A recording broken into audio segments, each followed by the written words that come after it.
A flirté avec la Formule 1 à l'époque, ça n'a pas pu se faire. Et là maintenant, tout simplement, il se retrouve avec cette opportunité. Et ça, c'est plutôt pas mal. Allez, on va assister au tour de chauffe. Et puisqu'on est au tour de chauffe, il descend de son podium. Et je le remercie d'être présent ici. C'est François Fouquet-Hadvillin. Alors, ça fait beaucoup de bruit, hein, sa Formule 1 qui démarre. François, on est avec DF1, on va parler de totalement autre chose, de votre petite DB HBR5 qu'on a vu évoluer dans la course précédente. Rassurez-moi, vous avez gagné l'indice de performance? Oui, on a gagné l'indice de performance, ouais, donc on est content, la voiture a été très fiable tout le week-end, donc ouais. Ça s'est très bien passé. Alors on sait que les courses historiques, c'est notamment la course à la performance, on le voit avec CF1 historique, on le voit dans votre catégorie avec les Bits araignées, avec la Maserati type 61 Birdcage et les autres voitures qui se battaient devant. Et puis il y a cette DB HBR5 de Chebonnet. Qu'est-ce qui vous motive à aligner ce qui reste probablement la plus petite voiture du meeting ici? Alors c'est la plus petite voiture du meeting en termes de nombre de cylindres, parce qu'elle en a deux. Et de cylindrée, parce que c'est à 845 cm3. Ce qui nous motive, il y a deux choses. Premièrement, c'est de continuer à faire courir cette voiture historique, puisqu'elle a énormément couru à l'époque, et moi ce qui m'intéresse, c'est de continuer à la faire courir à travers l'Europe.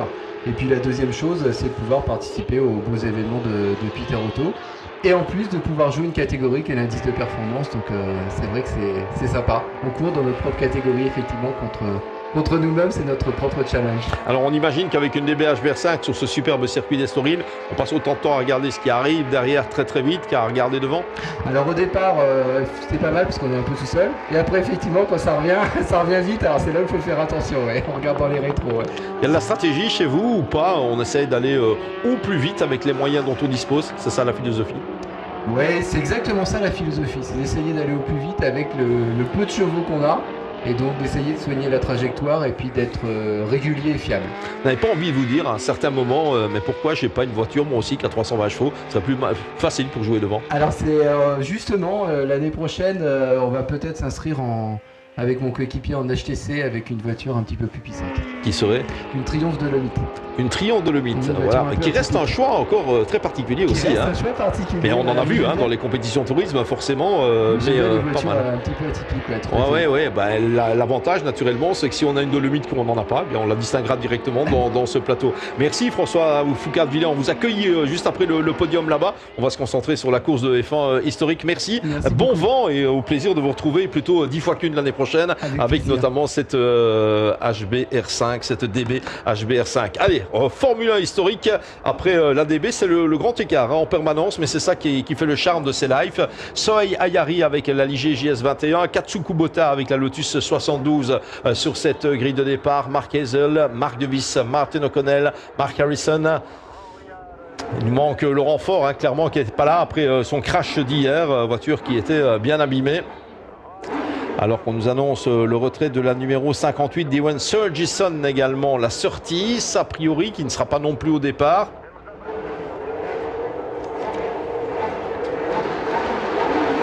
Voilà, départ imminent. Et c'est go pour cette épreuve. Voilà, avec un bon départ, et non pas de Sohei Ayari, mais de Katsu Kubota. Ah oui, il va devoir s'employer, Sohei Ayari, pour récupérer cette première place. Ouais, marqué pas de chance là pour Sohei Ayari. En tout cas, le départ a été un peu plus mitigé. On va voir ce que ça va donner pour le reste. Bon, Frank Lyons, notamment avec sa McLaren M26 ex-James Hunt dans ce peloton. Et Sohei Ayari qui va directement essayer de reprendre le meilleur par rapport à Katsu Kubota. Et puis bon départ également de Martin O'Connell avec cette Brabham ex-Carlos Reutemann, cette Brabham. Très bel engin, forcément, que cette Brabham BT37. Et apparemment, c'est repassé. Sohei Ayari est repassé devant, effectivement, avec la Ligier JS21. Raté son envol, mais on vous l'a dit, il y a un peu 10 ans d'écart entre cette Ligier JS21, un grand travers de Sohei Ayari, et Katsu Kubota avec cette Lotus 72, ex-Emerson Fittipaldi. Troisième place donc pour Martin O'Connell, qui est totalement en mesure, lui, d'aller taquiner Katsu Kubota. Ça n'avait pas été le cas hier pour Martin O'Connell. Finalement classé 6e de la course 1 avec cette Brabham BT37. Regardez l'attaque d'O'Connell par rapport à Kubota. Il ferme judicieusement la porte. Regardez les pilotes qui se battent avec les voitures. Il est passé. Martin O'Connell en deuxième position. Ah bah, Kubota, c'est un peu les montagnes russes. Hein. Un excellent départ devant Sohail Ayari. Et puis là, soudainement, il est troisième maintenant, derrière Ayari et derrière Martin O'Connell. Je pense qu'on a même la marche qui est bien classée. Il me semblait l'avoir vu. Ah oui, sur sa Shadow. Ouais, c'est la Shadow de Mark Harrison, effectivement. L'ex-Elio De Angelis, dont je vous parlais tout à l'heure, qui est en quatrième position. Marc Hazel en pleine remontée. Et regardez cette image fabuleuse. On a l'impression qu'on visionne un film avec des courses du temps d'avant. L'attaque de Mark Hazel qui va s'offrir le scalp de la Shadow de Mark Harrison. Et puis John Ofby également derrière avec la Ligier GS 1115 ex Didier Pironi.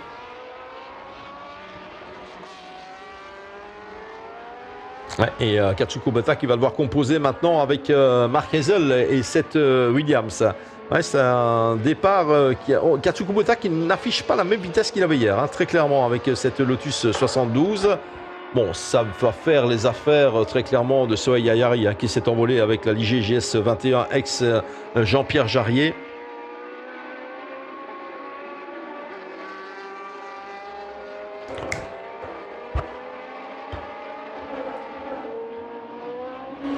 Avec une image qui a tendance à se figer de mon côté. J'espère que ce n'est pas le cas chez vous en tout cas. Pas évident dans ces conditions de commenter. Katsuko Bota avec la Lotus qui se bat maintenant par rapport à Mark Hazel.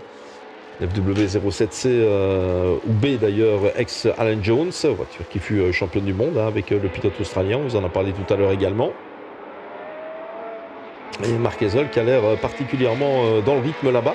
Il essaye de prendre le meilleur par rapport à la Lotus de Katsuko Bota. Et très très beau début de course de Martin O'Connell, le pilote anglais. Bon, on le connaît par cœur, Martin O'Connell, forcément capable de rouler avec à peu près tout. La dernière fois qu'on a vu rouler avant le meeting Estoril classique ici, c'était sur le circuit de Spa-Francorchamps. Il roulait en MGB, comme quoi tout est possible. Martin O'Connell deuxième, l'attaque de Mark Hazel par rapport à Katsuko Bota, hop, ça ne passe pas, de justesse.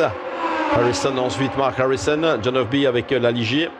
Derrière on a Marc De Vries qui avait terminé cinquième hier avec la Lotus 78, la numéro 6, ex Gunnar Nilsson. Marco Fumagalli avec la Theodore Téhéran, ex Keke Rosberg.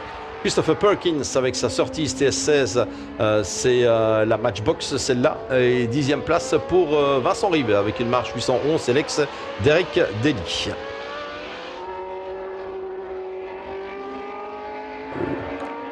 Le père.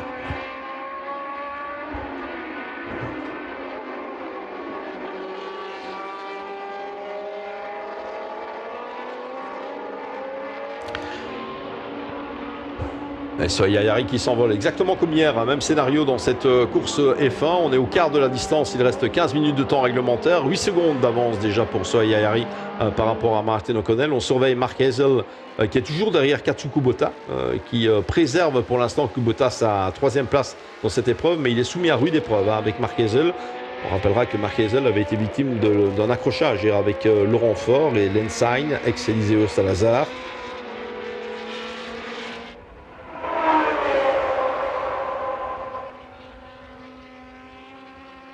Et derrière, grosse bagarre également entre Mark Harrison avec la Shadow ex d'Angelis et John Ofby avec la Ligier ex Didier Pironi. Pas très loin derrière, la Lotus ex Gunnar Nilsson, la numéro 78 qui roulait en 77. Parce que Colin Chapman avait toujours un an d'avance sur tout le monde. Et même l'appellation de ses voitures, c'était en 79 la Lotus 81, en 78 la Lotus 79, etc. Particularité de ces Lotus. Colin Chapman qui a écrit quelques-unes des belles histoires forcément du championnat du monde de Formule 1.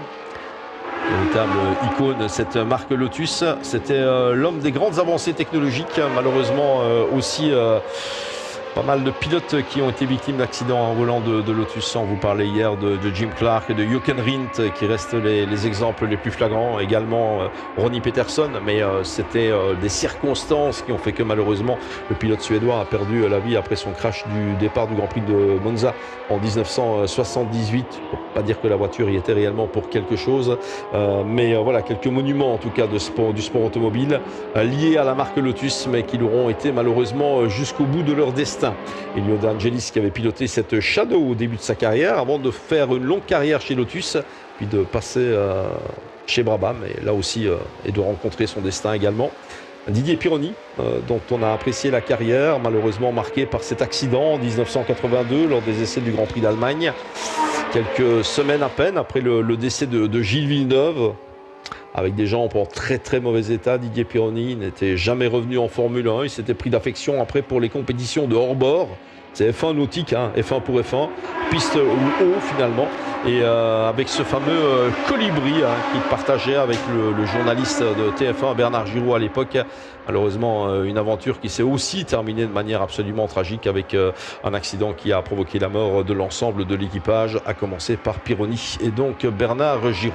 On observe cette bagarre superbe avec Katsu Kubota qui a subi la loi il y a quelques instants de Martin O'Connell, mais c'est pas définitif.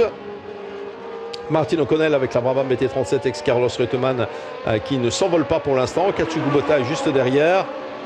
Mark Hazel qui aimerait bien passer. Fondamentalement, des trois voitures, c'est celle de Hazel la plus entre guillemets moderne, la moins ancienne. Voiture de la génération effet de sol. L'attaque de Mark Hazel, Katsu Kubota qui ferme la porte. La première voiture à effet de sol, mais elle est dans le groupe juste derrière. C'est Marc De Vries qui la pilote, la voiture 78. La Lotus 78, pardon. Ex-Gunnar Nilsson et Mario Andretti, cette auto, avec l'apparition des fameuses jupes mobiles, qui avait fait beaucoup parler à l'époque. C'était ce qu'on appelait une wing car. Voiture qui était plaquée au sol. Oh, un tête à queue ici. Je pense que c'est la Shadow. Non, c'est pas la Shadow. Qui est parti à la faute ici? Vincent Rivet avec la marche. Oui, c'est ça. Vincent Rivet avec la marche, ex-Derek Daly, parti à la faute, mais ça va, il a pu continuer.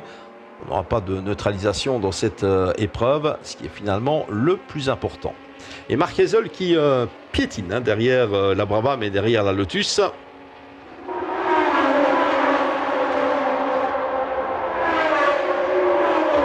La Brabham de Martin O'Connell qui est attaquée ici par Katsu Kubota, c'est une ex-Carlos Reutemann. Carlos Reutemann qui a également piloté la Williams, sauf que lui c'était la 28, pas la 27, à l'époque d'Alan Jones. Carlos Reutemann, l'Ollé comme on l'appelait, qui s'est lancé dans une carrière politique par la suite en Argentine, son pays natal, le champion sans couronne. Carlos Reutemann, il y en a eu d'autres. Sterling Moss n'a jamais été champion du monde non plus. Carlos Reutemann non plus, il en avait conçu une certaine frustration. Il a été pilote Lotus également. Et derrière par contre, eh bien, on a John Ofby qui s'est débarrassé de Mark Harrison et de Marc De Vries. Alors c'est une belle prestation pour John Ofby, 5e avec la JS 1115, ex Didier Pironi et Mark Hazel qui essaye toujours désespérément de dépasser Katsu Kubota. Je rappelle qu'hier il avait déjà été impliqué dans un contact avec le renfort, donc Hazel qui doit certainement se dire on va essayer de quand même pas tout casser tout au long du week-end, donc il redouble de prudence. Katsu Kubota qui a été leader de manière éphémère de cette course numéro 2, qui arrive à mi-parcours déjà maintenant, puisqu'il reste à 10 minutes de temps réglementaire dans cette épreuve.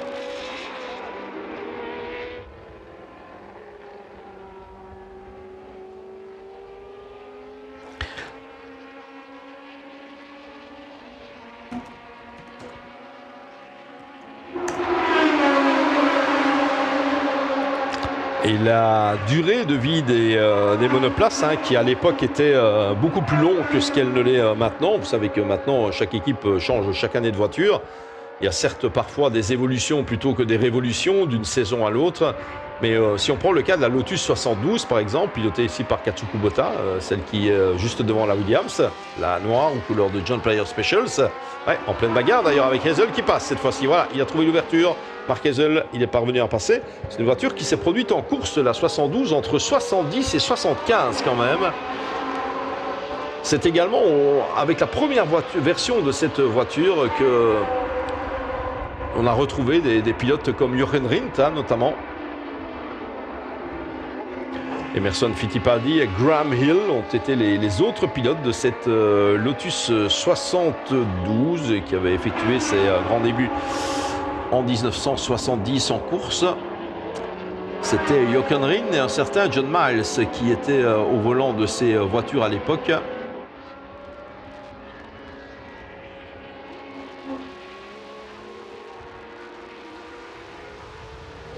C'est donc en 72, cette année-là, que Colin Chapman a passé un accord de sponsoring avec la société Imperial Tobacco qui représentait cette marque, John Player Specials à l'époque. Et là on voit la Ligier de John Ofby où il manque clairement un morceau de carrosserie, vous ne rêvez pas. C'est envolé hier, il a été coupé en deux ce morceau, donc effectivement il s'est lancé sans capot moteur Soleil Ayari. Avec cette Ligier JS21 avec une forme de voiture qui illustre naturellement le fait qu'on avait bien avancé dans l'histoire à ce moment-là. On est en 1983-84 avec ces Ligier JS21.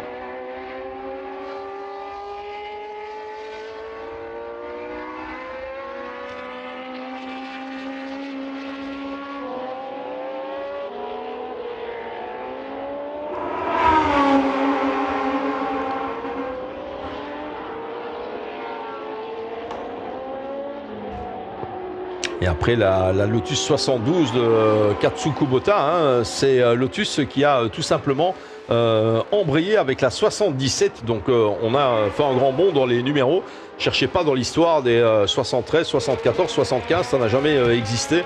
On vous le disait, c'est des voitures qui disputaient plusieurs saisons. On tirait en fait la corde au maximum avec des évolutions, des versions C, des versions D des voitures, avant de procéder à leur remplacement. Allez, invité suivant dans cette cabine alors qu'il reste 7 minutes dans cette course F1 historique, c'est Yvan Maillet que l'on retrouve. C'est normal, Yvan. Non, tu n'entends rien, tu fais ça et tu vas entendre. Le principe, c'est de parler dans le micro. Le reste, on n'a pas de retour, je n'en ai pas non plus. Yvan Maillet, c'est l'équipe Europe. On en a parlé tout à l'heure avec votre jolie petite bande qui est venue. On a eu d'un coup d'un seul Maxime Guéna, Armand Mille et Yves Semama. Il y avait une belle ambiance dans ce studio ici, incontestablement, avec les deux jeunes qui chambraient le moins jeune, forcément. Alors, Yvan, c'est presque, on va pas dire une industrie, mais l'équipe Europe, ça fait des voitures. Et une question que je posais tout à l'heure à Yves Semama et à Armand notamment, comment ça se passe au sein de cette équipe à partir du moment où il y a autant de voitures, il y en a 17 ou 18, c'est ça, lors de ce meeting? Alors le problème, c'est bien évidemment l'organisation et en plus de garder le niveau de préparation le plus haut possible. Et donc c'est ça qui est compliqué et c'est ça qu'on a réussi à faire. Aujourd'hui, on gère entre 20 à 25 voitures par course, tout en gardant l'excellence, en gagnant les championnats. Donc là, par exemple, ce week-end, on a gagné déjà 3 championnats, 2 courses, et on espère gagner le 4e championnat avec les Capri. Ouais. Et donc voilà, c'est beaucoup de travail à la maison, et c'est mon fils Guillaume qui s'occupe de ça. Et voilà, puis après d'avoir bien évidemment les gens l'humain, c'est-à-dire je pense à tous mes mécaniciens, les freelances qui viennent sur les circuits, comme aujourd'hui on a 40 personnes, et voilà, c'est un travail depuis 20-30 ans qui porte ses fruits, et aujourd'hui on est un des leaders depuis maintenant 4-5 ans, et donc voilà, on est heureux. Ouais, équipe Europe, effectivement. Alors si on retourne au début de l'histoire, Yvan Maillet qui s'intéresse aux voitures anciennes, c'est quoi l'origine? C'est depuis toujours? Depuis toujours. Moi, ma première voiture, j'avais 18 ans, c'était une MGB. J'ai toujours voulu rouler en ancienne, et donc voilà, c'est depuis le départ. Et après, j'ai très vite voulu courir. J'aime bien la course, je suis un compétiteur, et donc je faisais du rugby. Et après, pour des questions physiques, j'ai arrêté le rugby, et tout de suite, j'ai fait de la course automobile. Donc moi, je cours maintenant depuis 35 ans. Ouais, 35 ans, bien évidemment, avec la préparation de ces machines de course. Est-ce qu'il y a des limites que vous fixez, les Formule 1, telles qu'elles évoluent en piste, c'est un truc que vous ne touchez pas, ou si ça pourrait? Alors, les Formule 1, on en a, mais ça, je me suis interdit de les faire rouler en course. Mon seul client, c'était Pierre-Alain France, qui a fait 2 courses, et j'ai perdu un de mes amis avec qui j'ai gagné beaucoup de courses, qui s'appelait David Ferrer. Il a eu un accident à Zandvoort, il s'est tué. Et donc pour moi, de toute façon, rouler avec des voitures de 85, c'est des compétiteurs, mes clients sont des compétiteurs, et pour moi, il n'y a pas la sécurité. On retombe sur les problèmes qu'on avait dans ces années-là, où les gens, les pilotes n'avaient plus de jambes, ou se tuaient, et donc moi, c'est trop dangereux. Le danger fait partie du sport mécanique, on le sait, Yvan, malgré tout, c'était juste poussé trop loin à l'époque, vous estimez? C'est-à-dire qu'en fin de compte, c'est très simple à comprendre, les voitures qu'on fait rouler aujourd'hui, comme les gros protos qui vont quand même très vite, comme Maxime Guenat qui vient de gagner avec Yves, sur des voitures qui, pour vous donner une idée, par exemple à Dijon, une Formule 1 tourne en 1.11 et nous on tourne en 1.18 avec ces voitures-là, qui ont le même moteur. Pourquoi? C'est la vitesse en courbe. La vitesse en ligne droite n'est pas pour moi trop... C'est pas le danger. Le danger, c'est les courbes. Et quand on voit à l'époque les courbes et les vitesses en courbe de ces voitures et qui roulent aujourd'hui, il y a beaucoup de pilotes anglais encore qui roulent sur les Formule 1. Pour moi, je prends des risques puisque rouler à 320 dans Mulsanne avec une Matra de 1972, on sait prendre des risques. Mais je veux dire, la vitesse en courbe, c'est vraiment là où on peut se faire très mal. Et donc voilà, c'est pour ça que moi j'ai décidé depuis longtemps, on fait de la restauration, mais très peu de Formule 1, on en a quelques-unes, mais par contre on ne court pas avec en course. Ouais, bien sûr. Beaucoup de voitures à la maison, dans cet atelier, dans l'atelier d'équipe Europe, il y a combien d'autos si c'est pas pour travailler en secret? Aujourd'hui on a 140 voitures en parc. Ah oui, quand même. Voilà. Donc là on est leader en Europe. On a 14 Cobra, 18 Jaguar, entre autres des Lola, des Ferrari 512S, 312 PB dans les plus belles voitures. Voilà, Porsche 917, on a vraiment tout ce qui... C'est un magasin de jouets. Et là, je suis heureux parce que tous les matins, quand je me lève, je suis heureux de rentrer dans le magasin. Ouais, effectivement, c'est des rêves de gosse tout ça, naturellement, c'est des grands jouets. Voilà, c'est ça, exactement. Et puis après, voilà, c'est un aboutissement, c'est la chance d'avoir eu les clients qui nous ont fait confiance, qui sont devenus pratiquement tous mes clients sont des amis. Il y en a, c'est depuis 20 ans que je travaille pour eux, 25 ans, donc voilà.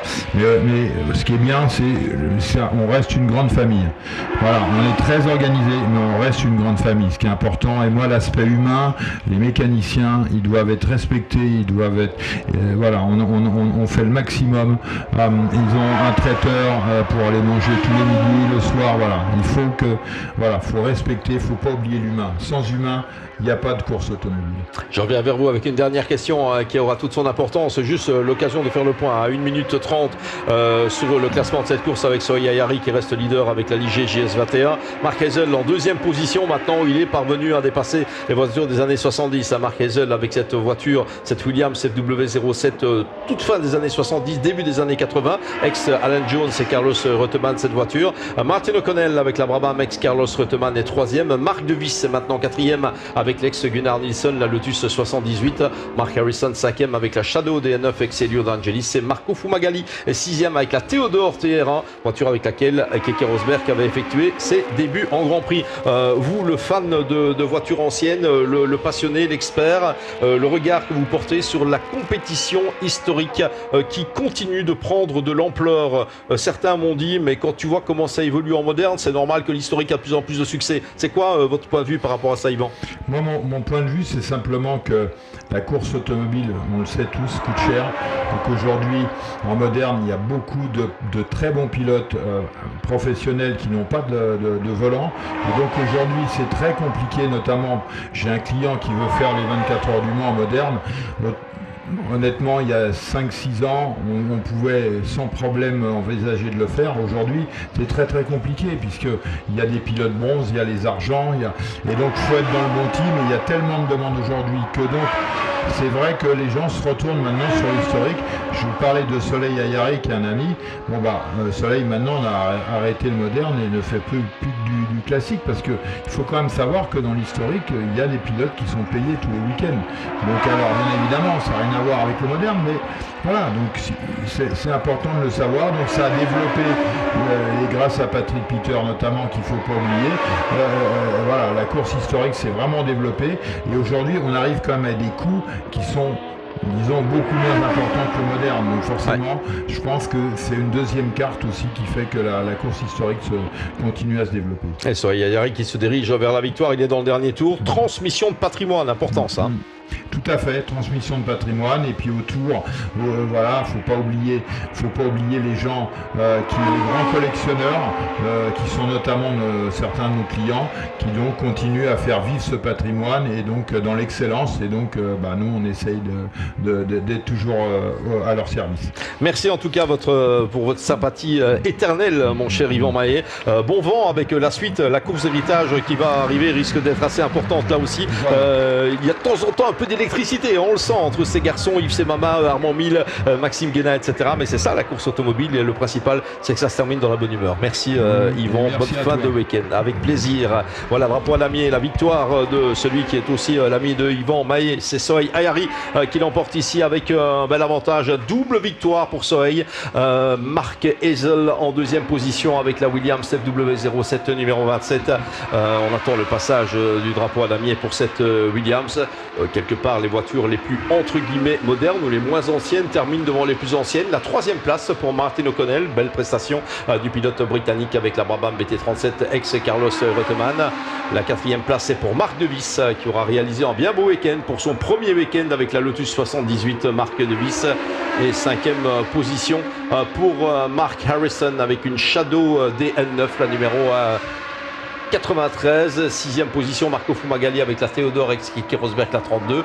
La septième place sera pour John Hufby qui a rétrogradé quelque peu en fin de parcours avec la JS 1115, la 69. Huitième position Katsuku Bota avec la Lotus 72 qui lui aussi s'est un peu écroulé dans cette course. Katsuku Bota, alors qu'il était bien parti, en attendant Soheil Ayari a remporté 2 victoires en 2 courses ici à l'occasion de cette Estoril Classics. Et même s'il manquait un petit bout de la voiture pour la deuxième course, eh bien pas de souci, ça l'a fait. Bravo à lui en tout cas, l'occasion de souligner, de rendre hommage aussi à Guy Ligier.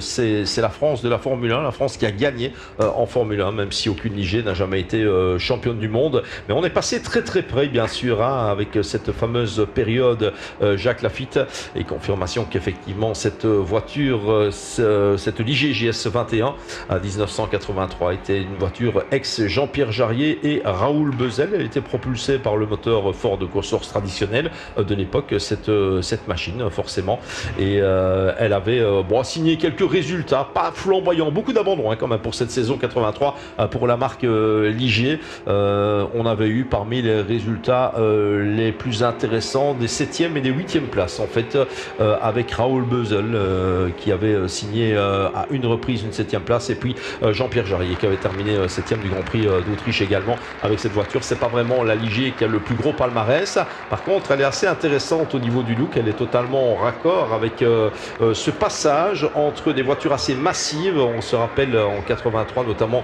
de la Renault RE40 qui jouait le titre contre la Brabham de Nelson Piquet, et justement cette fameuse Brabham BT52 que d'aucuns considèrent peut-être comme l'une des plus belles Formule 1 de l'histoire, avec son moteur BMW turbo. Là on a ce look de voiture en forme de flèche véritablement, voilà, et c'est dans le clan Ayari, on est absolument ravis. La victoire de Soheil à l'issue de cette course F1 numéro 2 sur 2 pour Soheil Ayari. Bravo à lui en tout cas, Soheil Ayari qui l'emporte devant Mark Hazel, pour lequel ça se termine un peu mieux qu'hier, il avait été contraint à l'abandon après un contact hier, et Martin O'Connell le Britannique avec la Brabham BT37 numéro 23 qu'on aura peut-être à l'interview tout à l'heure d'ailleurs. Martin O'Connell, un personnage celui-là, préparateur hors pair, pilote de grand talent également. Il n'a l'air de rien quand on le voit comme ça, Martin O'Connell, mais c'est un sacré personnage également dans le milieu des voitures anciennes. Belle prestation, et bravo à Marc Devis, le pilote belge, qui a emmené pour la première fois cette Lotus 78 en course. Alors à la question qu'on lui a posée à Marc Devis, pourquoi avoir acheté une Lotus 78, il nous a répondu très clairement: pour moi c'est l'une des plus belles Formule 1 de l'histoire. Et on va retrouver Soheil Ayari à l'interview dans les stands.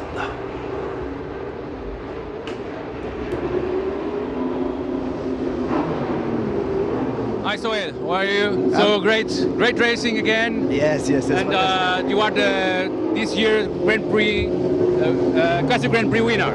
Yes. It's fantastic. It was fantastic yesterday, and today the car also went perfectly. So thanks to all the team. As usual, they do a fantastic job. the car is working well. I did the job, and just my start was not so good. Then after I find a place to overtake, and then I was a bit quicker. Okay. And what do you think about the whole event, the Estoril Classics? It's fantastic. Every year I'm happy to come here since 4 or 6 years now. I've been part of the Grand Prix. It's the second year in Formula One, and or the third year in Formula One, and it's getting better. Last year I was out of the pace, and this year I'm in front, so I'm very happy, and I'm glad to be here. Okay, thank you. Congratulations. Welcome.